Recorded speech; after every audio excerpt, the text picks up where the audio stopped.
No. What's up, folks? Welcome to B&A Panorama Podcast, episode number 4. Today we have a guest on, my high school basketball coach, our football coach at one point, and current head coach of West Fargo High, ladies and gentlemen, Adam Palczewski. How's it going today? Going well, guys. Thanks for having me on. Of course.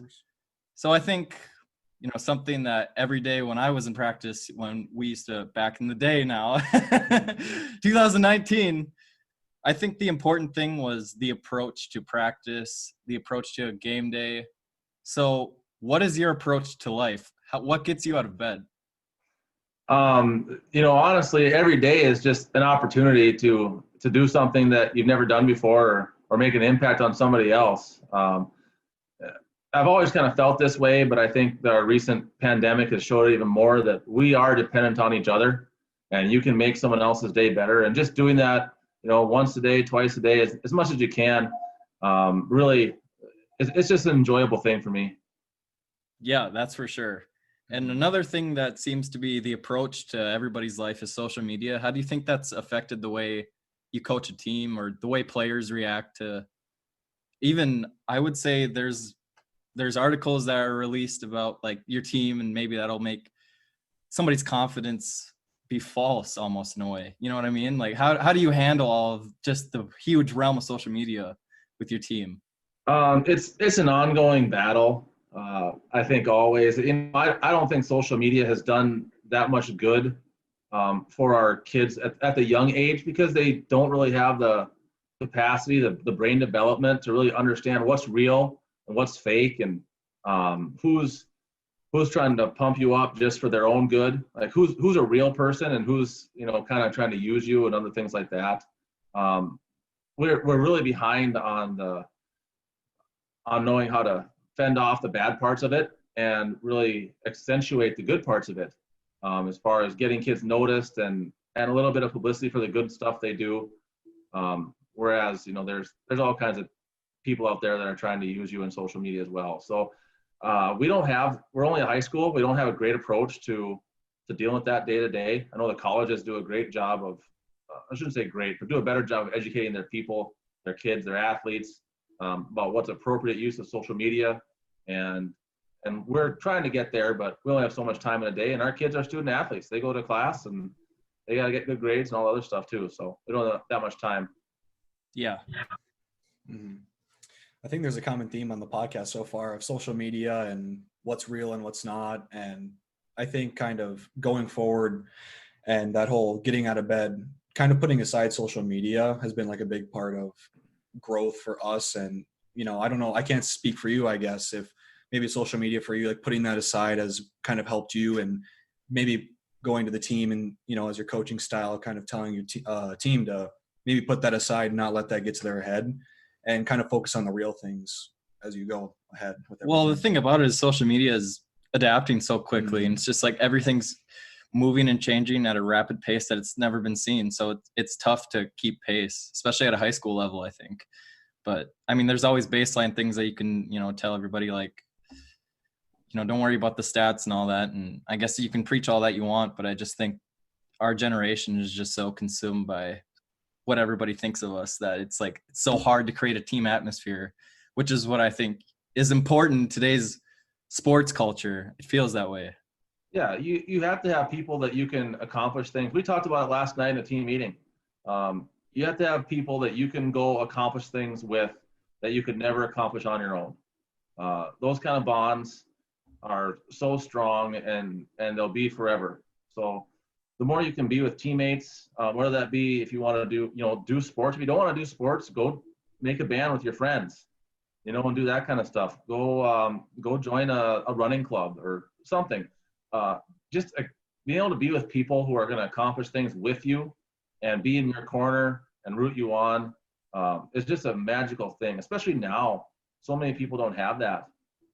Even just simple things like going to the park with your friends. Like, you're a generation younger than me, you two. So, I was a free range child. It's just go to the park and you come back for supper, and maybe you go back out again, and you didn't see the inside. You didn't see your parents that much. You just went and played and with your buddies. Those are things that I miss. I don't think you guys get to do that a lot, or didn't get to, and there's all kinds of reasons for it. But that's something I think is really missed, is kids just getting to be on their own and learning with each other at their levels, and figuring out how you should act in a group of people, how you shouldn't act, what's socially acceptable, what's really not acceptable is how you treat people. And that stuff needs to be discovered, and we force it. We either don't enforce it at all on some kids, or we just force it on them in a way they don't understand. And that's something, that social contract that we all have with each other living in this world, that's something we have to learn on our own through experience. It can't be dictated, and it can't be not done either. There's some balance there as you age. Yeah, for sure. And I think human connectivity is almost like what sports is, because there isn't a phone when you go to practice, and there's going to be tough times during practice where you have bad practices, good practices. But that's what's cool about sports, is you get to come together with a group, especially now with technology. You're all in it together. Like, especially during conditioning, that's when you find that your teammates, you're all suffering together. Yeah, you're always yelling fourth quarter. We still say that to this day. Whenever anything gets difficult, we just start yelling fourth quarter. Yeah.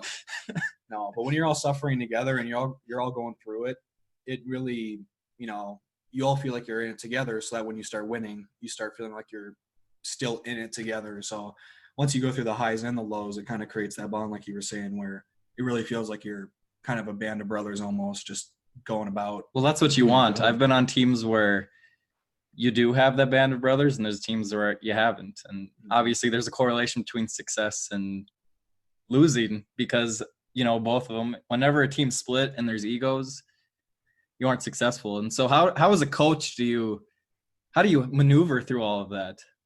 Well, Brandon, I want to touch on what you said about when things get hard and conditioning and stuff like that. And you are all going through it together, that's for sure. And then you have a couple people who are leaders who make the choice. Are we going to go through it together and get better through it, or are we going to all kind of let each other tank and sag off? And that's a culture thing. That's what your leaders have grown up to become.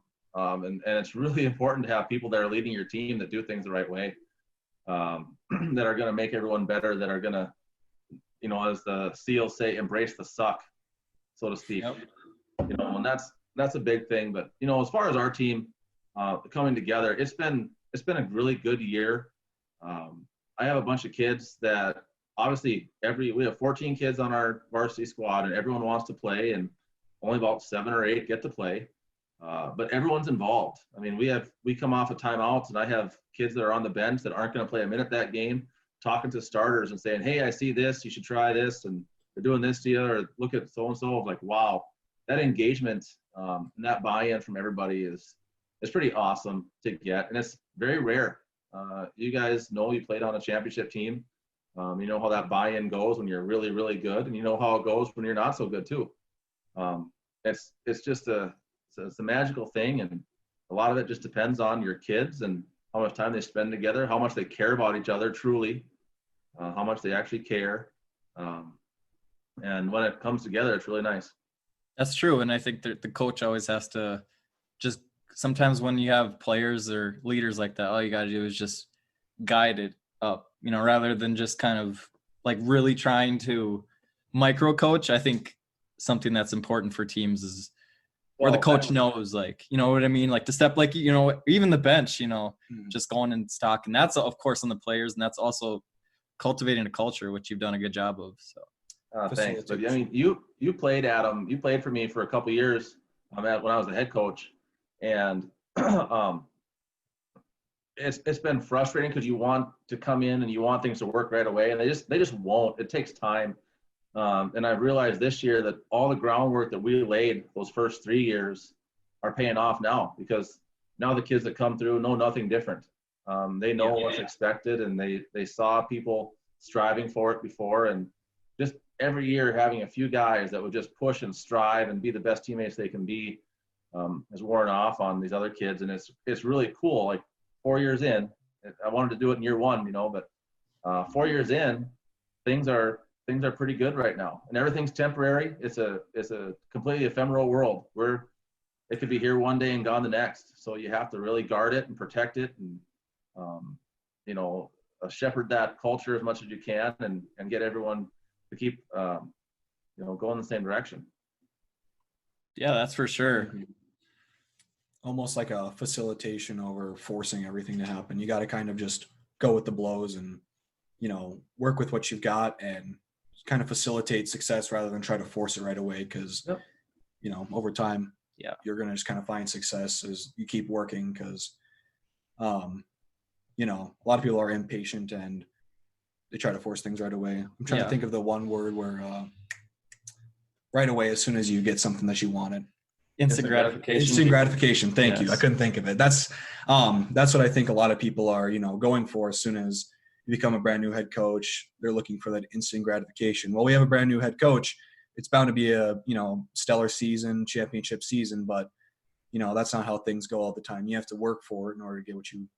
And you have to let your people do the work. I'm a high school basketball coach, but a lot of the times when we have a problem, I ask the guys, how do you want to address this? What do you want to do? I mean, I'm there. I have a solution, and I think it's a good solution, but it might not be the best solution. Someone else might have a better idea, and it's no different whether you're in sports or business. Ask your people, what's the best thing we can do right now? What do you think? And as the leader, sometimes you got to keep your mouth shut because your idea is going to be the consensus. I mean, most people are not going to buck the trend. They're gonna concede whatever you want, and you got to bring them out of their shell and let them do their stuff. I mean, you have people in your business, in your organization, on your team that are there for a reason because they're really good at what they can do. They bring something that no one else has on that team. So let them be who they are. Let them develop and flourish and come with ideas and solve some problems, and you're going to come up with better stuff than you ever could have on your own. Yeah. And speaking of that, you also teach math, which isn't easy necessarily. I'm not the greatest at it, but anyways, what changes have you noticed with students maybe the last 5 years? What's the word for it? Trend. The trend. What is the trend you've noticed? I don't know how much different it is now than it was 10 years ago, but I know it's definitely different than it was 20 years ago when I was graduating high school. It seems like grades matter so much, and they don't. I mean, there's plenty of people that can't do Algebra 2 that have millions of dollars.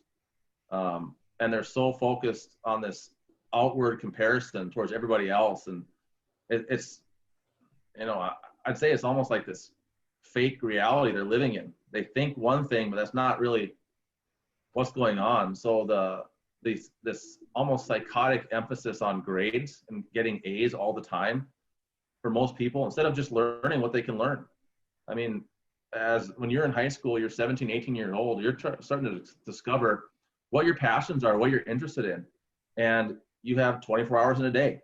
And when you're in high school, you better spend 8 of them sleeping, or you're not going to do much good work anyways. So out of your 16 hours, you can't spend it getting A's in everything.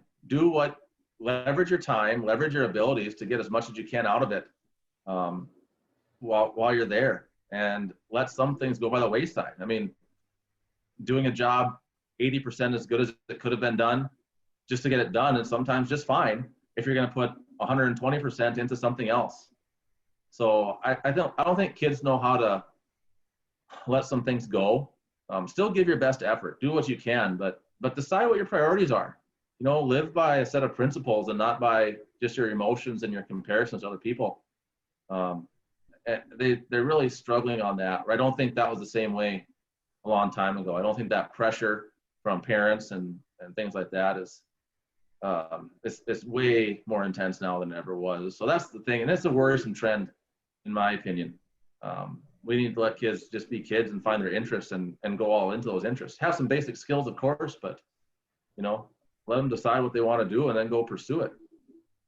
I would definitely say that feels like, you're speaking to me, because I didn't have the greatest grades in high school, but I mean, most of the time I just didn't feel like the busy work was worth it. I'm going to be honest, I didn't do half my homework because I didn't spend the time to do the busy work, but I wanted to learn. There was a difference. I wasn't just like being a bum that just didn't care about school. It was more so like, this Algebra 2 is great. And like, I definitely see like there's positives to it. I know you teach algebra, and I know there's a lot of positives, but it was like, I'm just not that great at this right now. And I am glad that I at least have a base knowledge, but I'm probably not going to go much farther than algebra 2. So like, you know what I mean? It was like, I don't know.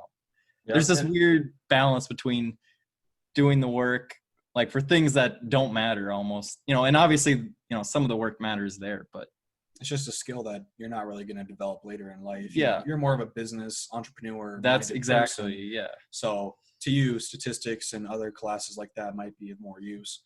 So to you, it was almost worth putting the 120% effort into a different class. Yes, that's what it was more so. I was like utilizing, because you can only be one place, one time doing one thing. So it was like, I just wanted to be doing other things. And so I did, and I still do.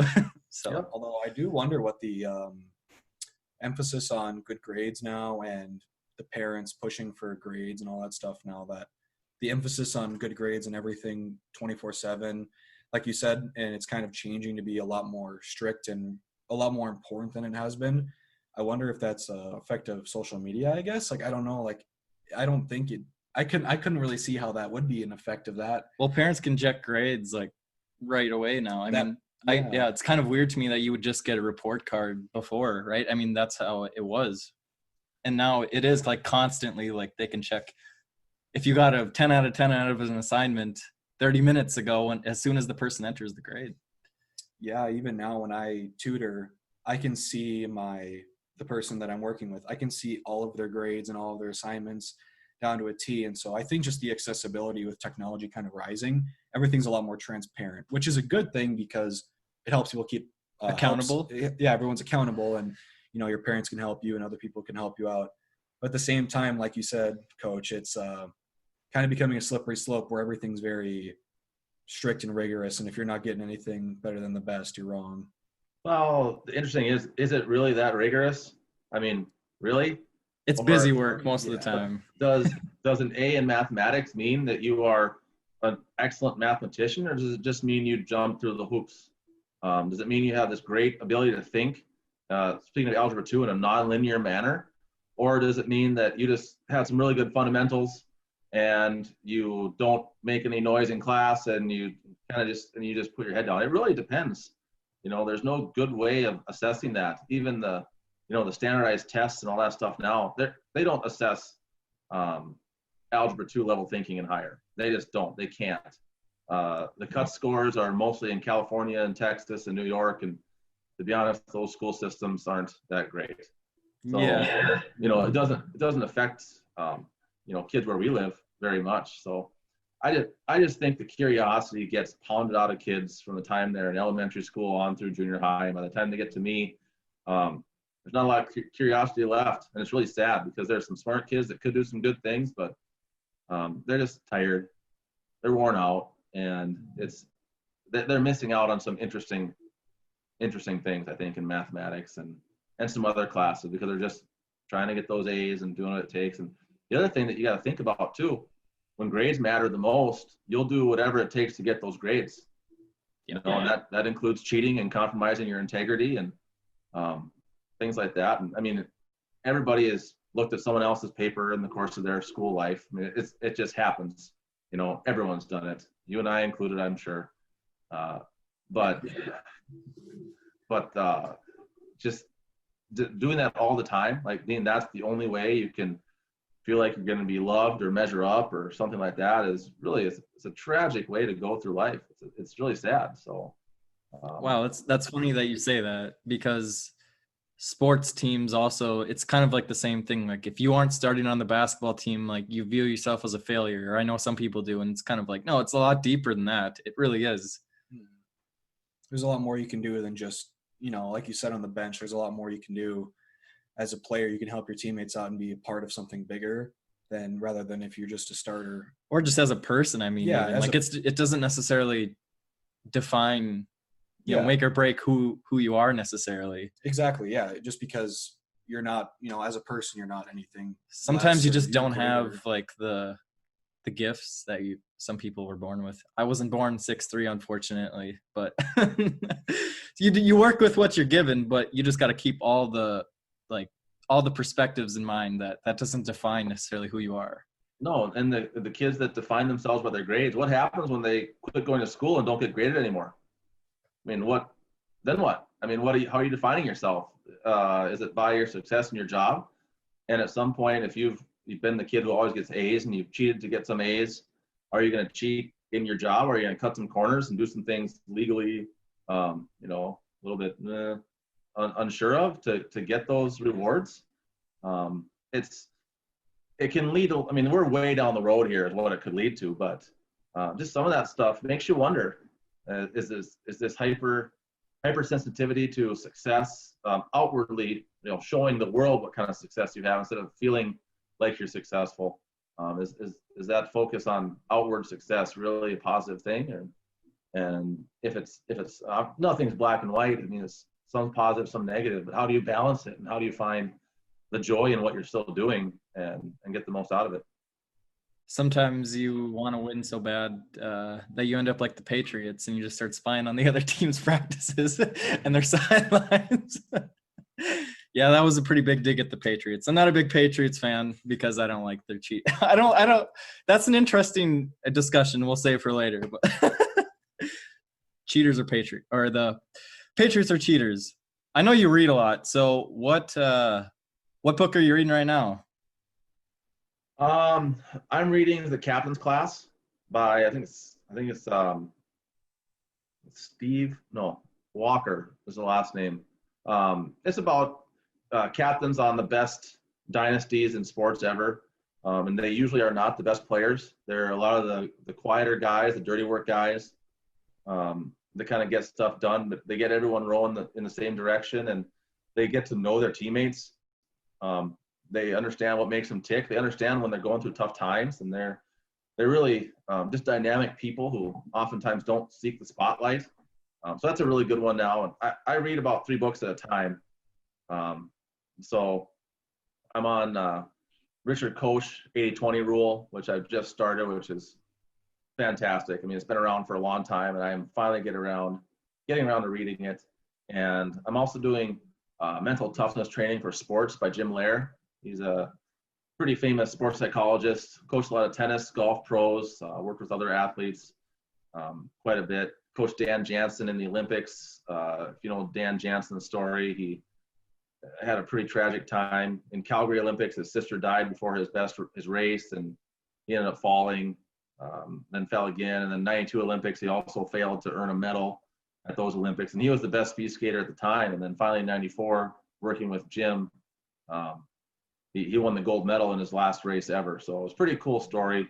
If you've ever time to YouTube the Dan Jansen story, I suggest it, because that was kind of when I was growing up and watching the Olympics a lot as a young athlete. And just to see someone overcome so much and be so joyful at the end. And it was a cool deal. So his stuff is really good as well. And I try to, take it as much as I can. I know we did book talks when I was on the team. That I enjoyed that. What do you think the power of reading, like how strong is it, and how has it shaped your life, or your approach to life? Books are they're a whole new world. You get perspectives on things you never would have found if you didn't read. I mean, it's people that live all over the globe. It's people who have have all kinds of experiences. You name it, they've done it. And if it's something you're interested in, you can go learn about it on your own, at your own pace. And when you want to put the book down and take a rest, you can. And if you want to read all night, you sure can too. Just so many ideas have come through me through reading books. It's unbelievable. And I didn't like reading when I was in high school, the assigned readings. There's a couple of books I really loved.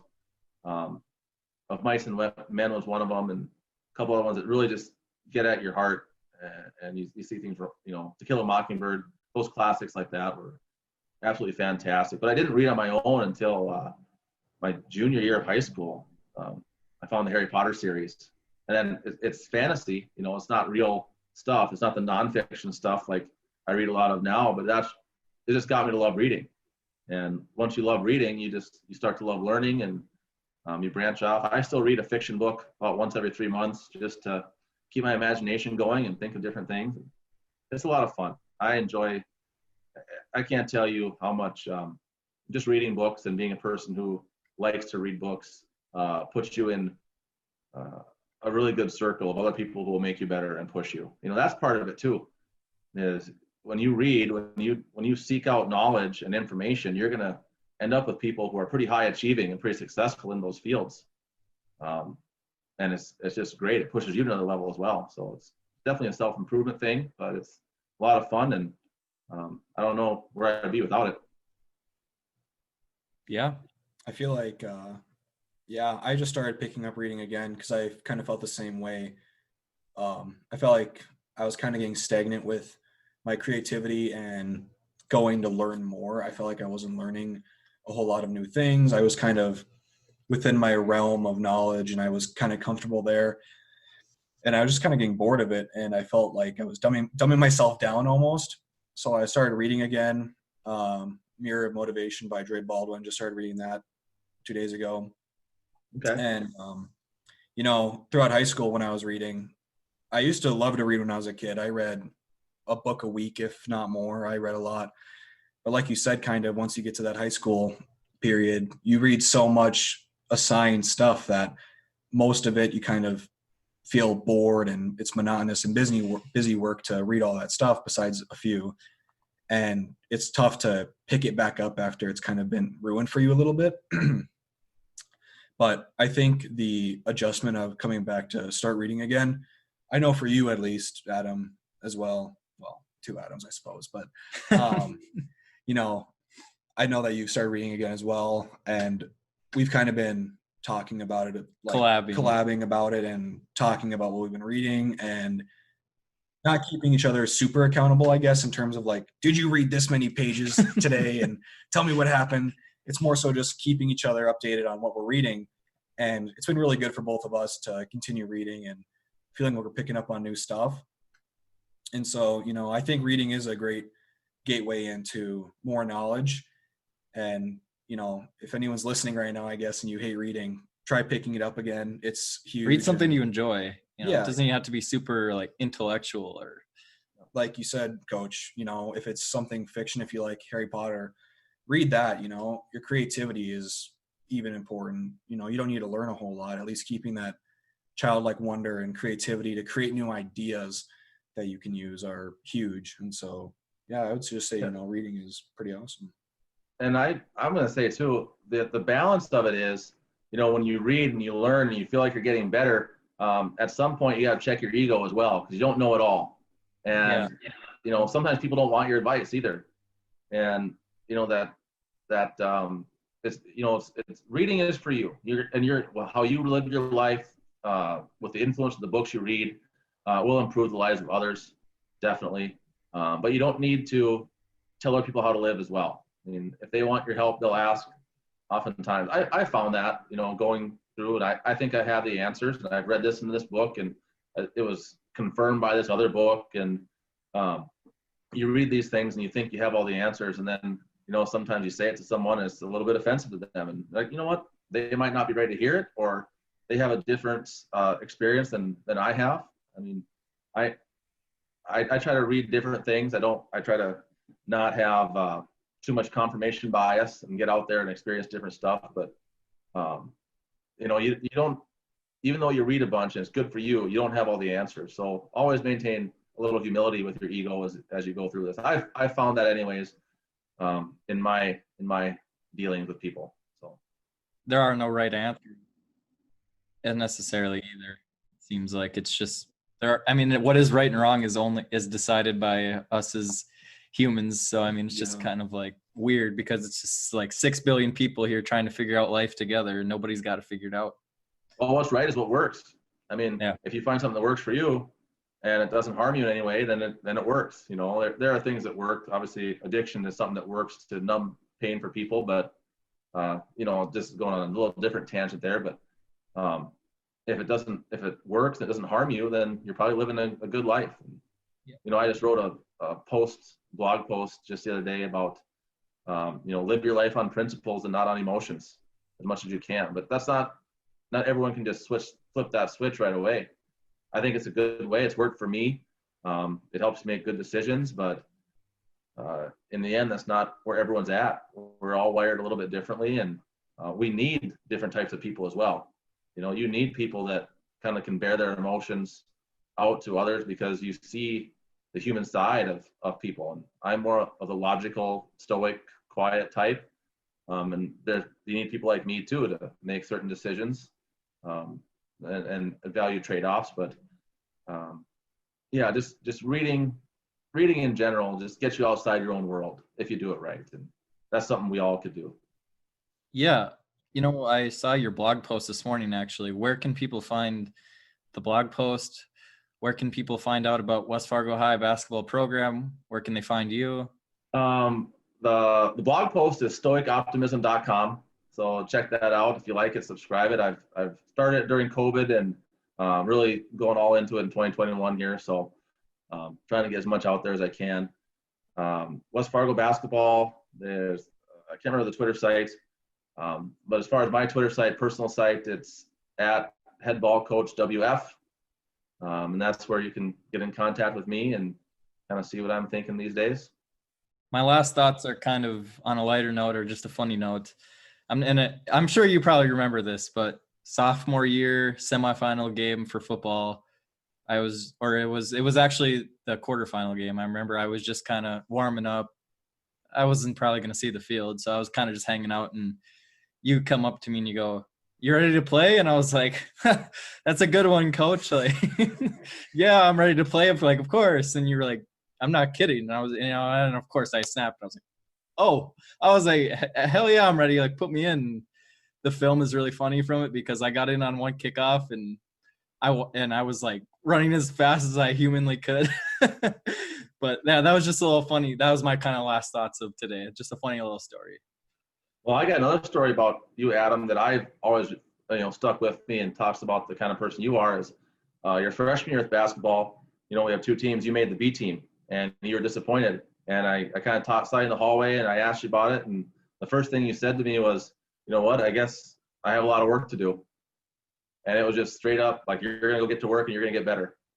And that struck me from the time you were a freshman, that like, okay, you're going to go get stuff done. And it was really encouraging to hear a freshman talk like that. So I remember I told you as like a basketball JV coach, I straight up told you that I didn't put in the work. How many people tell their coach that? I felt like that was kind of weird when I did that. I was like, wow, I can't believe I just said that, but I really don't care. I'm letting everybody know, and that holds me accountable because then no other people are watching.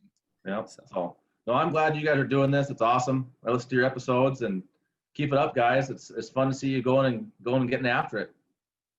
Thank you very much. Yeah, it's been. I think you had a last thought of the day too, actually, about that. About the podcast. I was going to say that the result of every coaching style that we've ever had, from you in football and basketball for Adam and all that stuff, and all the different coaching styles and influences and everything together, has shaped us to be leadership and sort of able to communicate on a certain level. So we're able to do this podcast and we're comfortable to express our thoughts and our ideas out there in the world and share them without, being super terrified of actually doing it in the first place.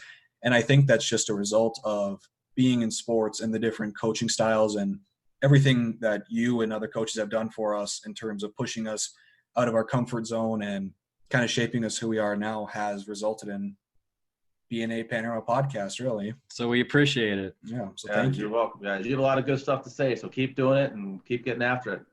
All right. Good luck at your game at Fargo South. And that concludes today's episode. Thank you very much. Catch you on the next one. Thanks, guys.